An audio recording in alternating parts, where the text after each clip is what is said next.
Hey, when we left off, we had just set up alerts and notifications for when any homes that match your wish list appear.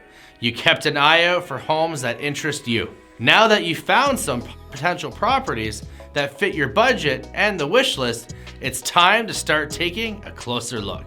I'm Sean Ryan with the Blue Coast team, and today we're on the fifth step in the home buying process, and it's an important one.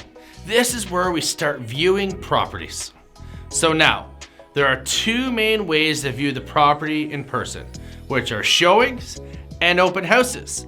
A showing is where a realtor like myself will take a walk through the property in the home with you. Your realtor will agree to meet you at the property at an agreed upon time and look at the interior and the exterior of the property. We could do showings online for those that live a distance away, but we always prefer to have clients walk through the home in person. During the showing or a virtual showing, we'll answer all the questions about the home and the property and take notes of questions we may not have answers to immediately. At the same time, we'll also get feedback on the property from you as well. An open house is an event where people are free to stop and look at the home themselves, while a realtor is on hand to answer any questions. Often, those attending open houses will have to provide your name and your contact info, especially if the home is occupied. The best way to get a feel for the property is to see it in person. So try to visit as many properties that interest you as you can. While you are viewing properties, keep an eye out for any potential problems.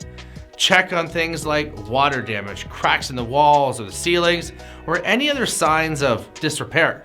Make sure to take notes on anything that is of a concern or might need to be referenced later on, let's say, a home inspection.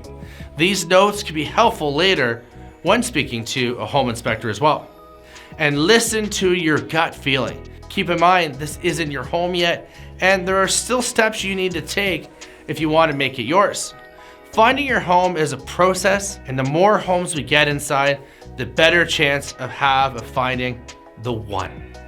But once we do find that property that suits your needs and the one that you want, it's time to move on to step 6, where we're gonna make an offer on a home. Thanks for watching, and remember to put Sean on your line.